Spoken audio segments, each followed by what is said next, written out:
Zoom made a few subtle changes over the weekend, I think. Yeah. So here we go. All right, we're going to start with Mishnah 10 in my numbering, in chapter 2 of Pirkei Avot. And as it says in the beginning, this is about Rabbi Yochanan ben Zakkai. We talked about him a little bit. We talked about his teaching at the end of at the last session, Mishnah Tet. And he is a person, as we discussed, who very much deserves the credit for saving the Jewish people and saving the Jewish religion as a viable religion post-destruction of the temple.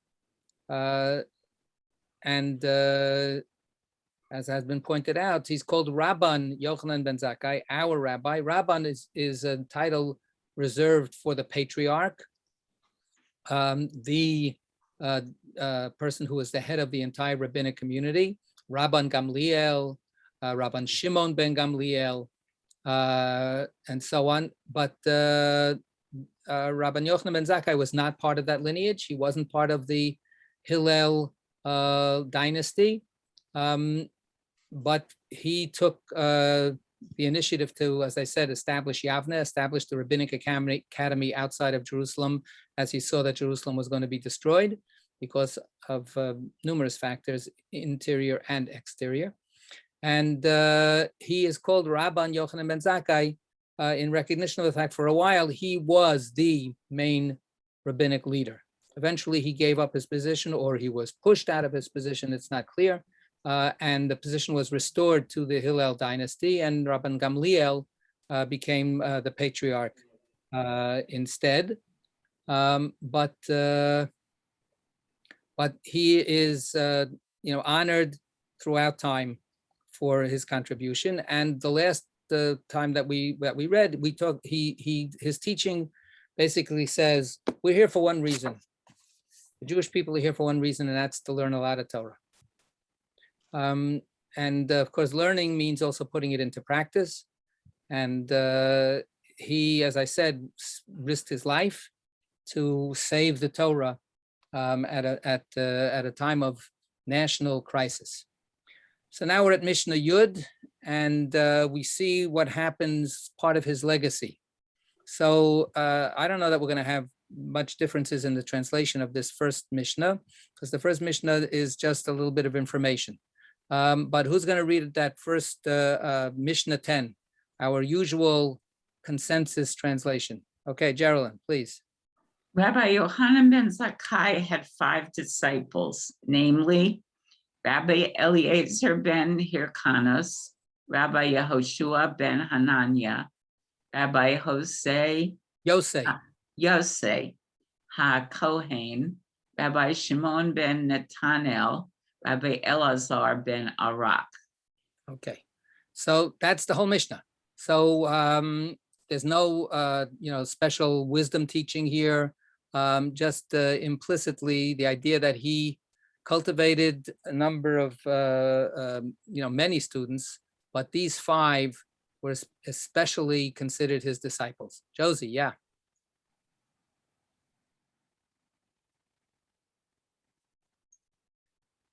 The Shapiro translation calls them 5 key disciples. Right, that's his editorial contribution to saying what he only had 5 disciples. He didn't have more students than 5. So yes, that's what that means. Correct. He's reading the intent of this Mishnah is to say that among all the many disciples that Rabban Yochanan ben Zakkai had over his long life. The legend is that he lived 120 years. He had these 5 who were of the most notable. And now, I have it as the next Mishnah, but of course it's really a continuation. We read Mishnah 11. Okay. And Geraldine, it's all yours. This is how he characterized their merits. Rabbi Eliezer ben Hirkanos a plastered well that never loses a drop. Rabbi Yehoshua ben Hananiah, happy the one who gave him birth. Rabbi Yossi. Right, we don't say Harushalayim, we say, right, Yerushalayim, right? Right. Rabbi Yossi HaKohen, a saintly person. Rabbi Shimon ben Netanel, a pious person. And Rabbi Elazar ben Arak, an ever-flowing fountain. Okay. So we have here with these 5 disciples, besides the characterizations, we find out at the beginning how much their teacher praised them, right? And his kind of evaluation of each of them. He, if he was asked to write a letter of recommendation by any of these disciples, Rabbi Master, I'm applying for a rabbi job at Shomrei Emunah. Can you please put in a good word? So he didn't just write a generic letter, but each one he had a certain sense of their special qualities. Okay, so now we have each one of these. Now these, by the way, these sages became major teachers and sages in Israel. So his contribution, his legacy was that he brought up the next generation of major sages. So the first one is Rabbi Eliezer ben Hyrcanus. What do we notice about the name? Greek. His father's name. His father is Greek. His name is Hebrew. Right. So we have, and this happens in any number of places. Of course, many times the sages themselves had Greek names. Right. Just like we have English names. We live in a society that English is the predominant culture, and we receive names that reflect that. And then we get a Hebrew name also. It's not clear whether that double naming happened back there, but we have sages whose names are Greek, and then we have sages whose names are Hebrew. And in this case, and in a number of other cases, we have this switch where the parent was given a Greek name, and we don't want to push this too hard sociologically. What does that mean? But the choice of giving their child a Hebrew name might have some significance, right? They thought the idea that you're choosing not to continue giving your child another Greek name, but specifically a Hebrew name. So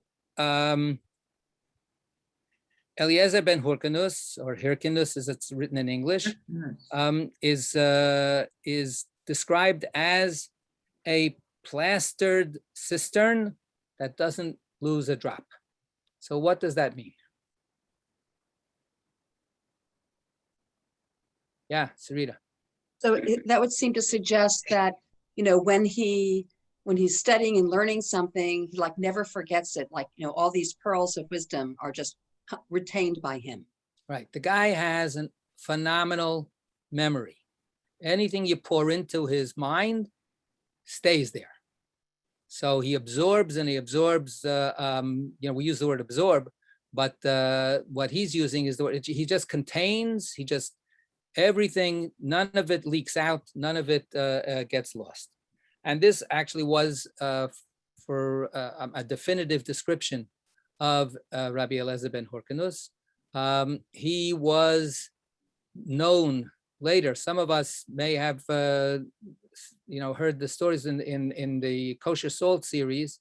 We had some stories about his life and his beginnings, and then his ending. He was a staunch proponent of the idea that you only have the right to teach what you have learned. Don't make up anything. We would maybe sort of as a inadequate, rough analogy, a kind of a strict constructionist kind of guy. No, don't be so too loose and creative with how you interpret the tradition. What if your teacher said something, that's what they meant. And we know that later on, when he was a great sage and people came to him, he would sometimes decline to answer. He said, I never heard anything about this, so I'm not capable of rendering a decision. Very extreme kind of position to take. But that's what he it was known for. Who's the next one? Rabbi Yehoshua ben Hanania. Okay, so Rabbi Eliezer, sometimes it's just Rabbi Eliezer, sometimes it's called Rabbi Eliezer Hagadol, the great Rabbi Eliezer. Rabbi Yehoshua ben Hanania is known as Rabbi Yehoshua, just plain Rabbi Yehoshua. And what's the praise that that Rabbi Yochanan ben Zakkai gives for him? Happy the one who gave him birth. Right, Ashrei, like we say, Ashrei Yoshvei Beitecha, right? Ashrei, how fortunate, how happy, how meritorious is the one who gave birth to him. So, what does that say about Rabbi Yehoshua? That he made his father proud. Did his father Maybe his give birth? mother. What about his mother? Yes. Who gave birth to him? His father His or mother, his mother, his right? mother? Correct. Right.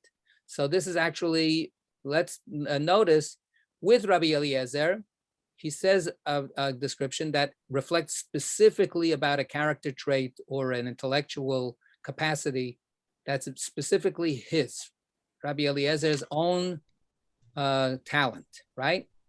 Own unique characteristic. With Rabbi Yehoshua, the praise is kind of deflected. It's kind of indirect. I mean, obviously, if he wasn't, somebody that his mother should be proud of, then, that his mother wouldn't be too happy. But it doesn't go straight to him, right? It goes, backwards to his mother. How happy his mother must be about how he turned out. Josie raised her hand, and then Merle. I think that means he was an all-around admirable person, not just a great scholar. You tell that to some people in Montclair.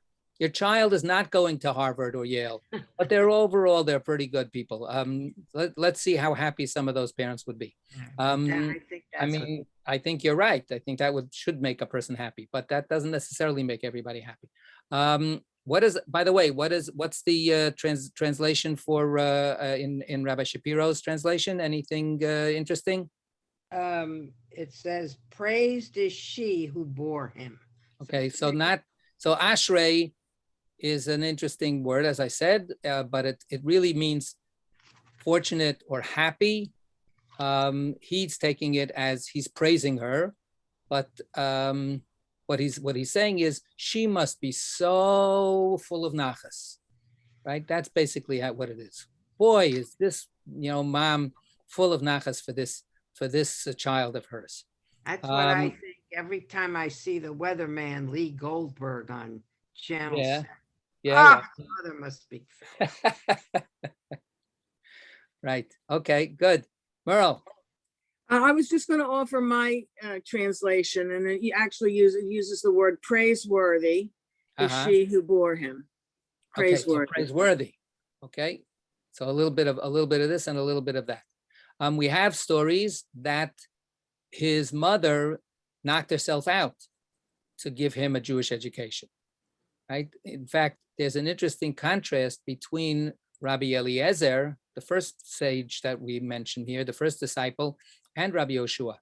Rabbi Eliezer became a sage against his parents, against his father's wishes.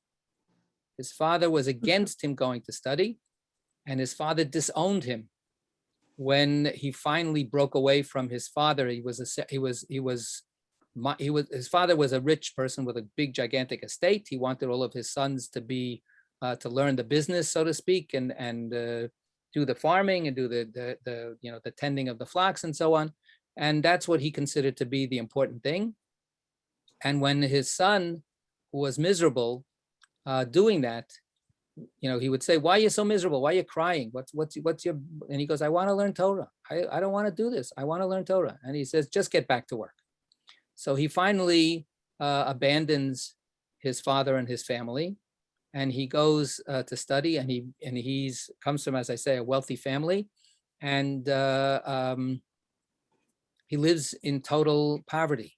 And Rabbi Yochanan ben Zakkai sees this person who's a little older than most of the other students, because by the time Rabbi Eliezer had the strength and the courage to break away, he had lost that, the young years of studying, and he saw this more mature student who was just fainting, was shriveled up and fainting because he never had anything to eat. And he finally, Rabbi Yochanan ben Zakkai, finally took him in hand and made sure that people were giving him meals and supporting him and giving him the chance to study. So Rabbi Eliezer became a great sage despite his family background.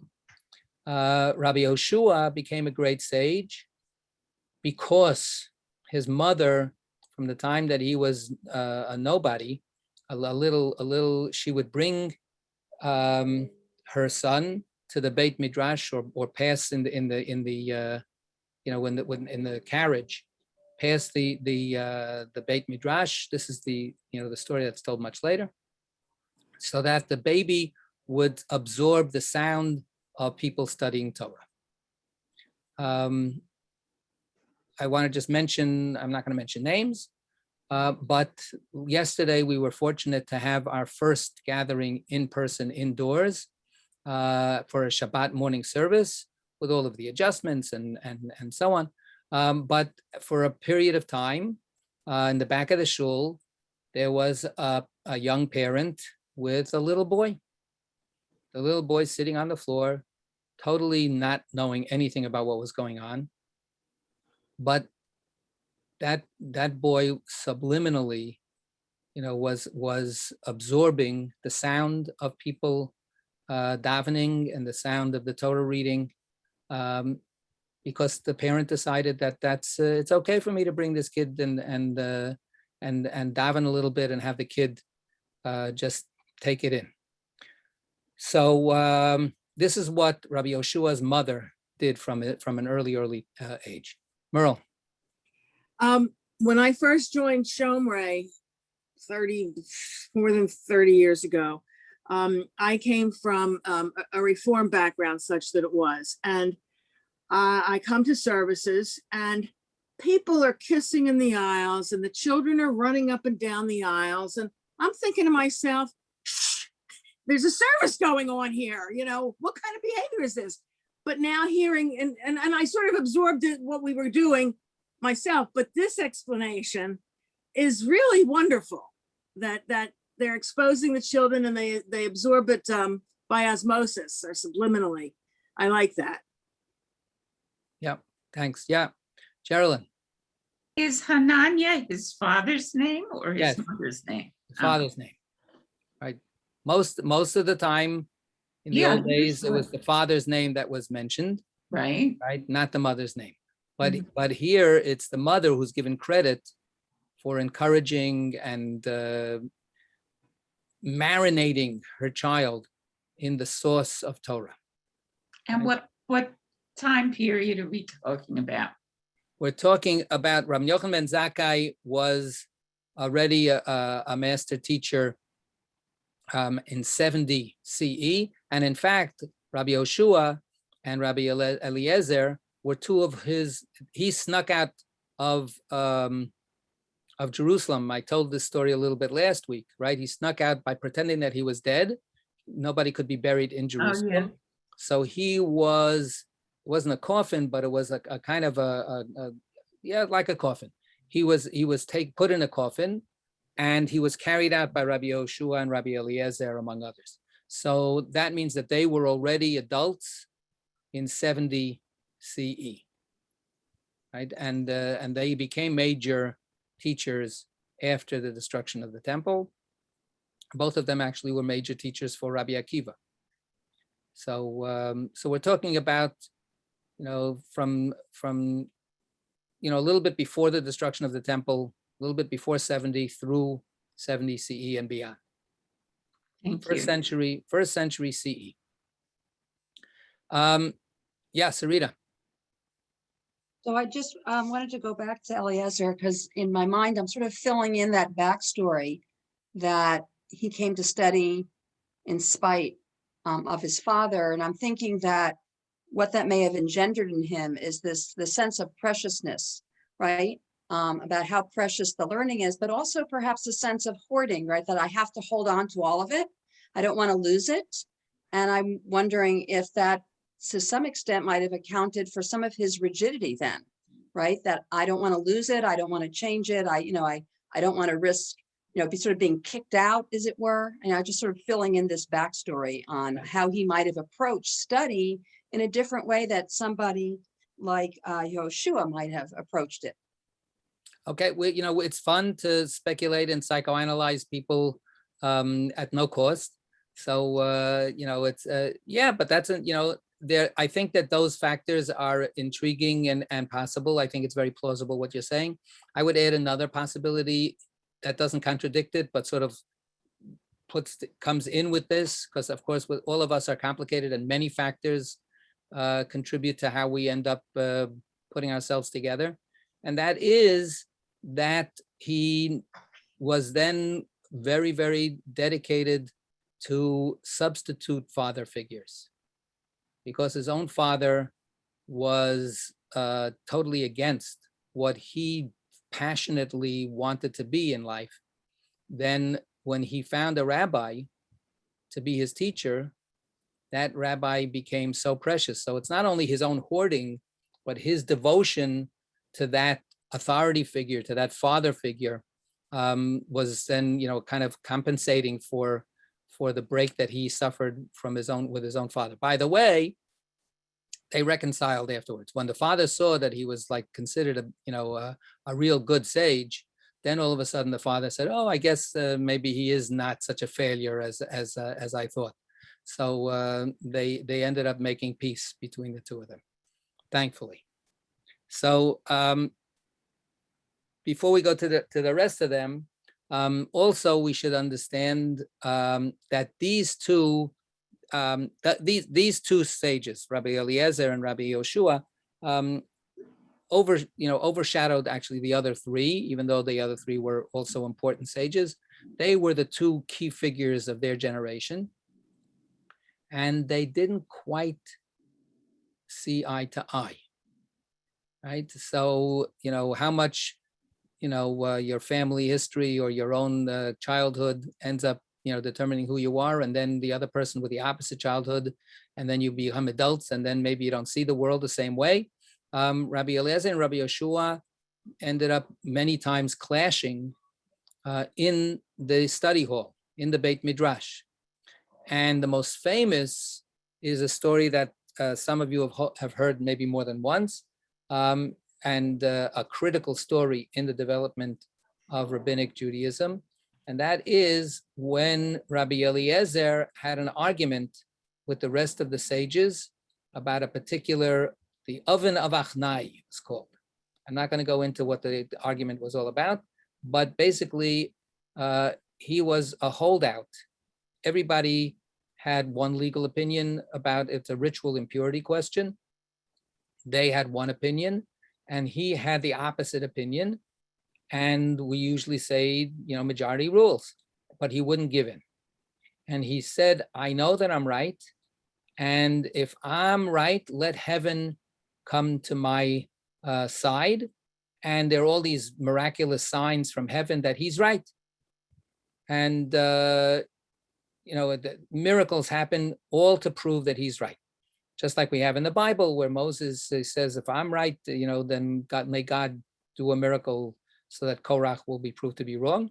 So there's this kind of like uneasy thing here where Rabbi Eliezer is saying, you're all wrong. I know that I am right. And he wouldn't give in. And Rabbi Yehoshua, who's this second sage, right, gets up and he says, it doesn't matter how many miracles you adduce that you're right. Lo bashamayim hi. The Torah is no longer in heaven.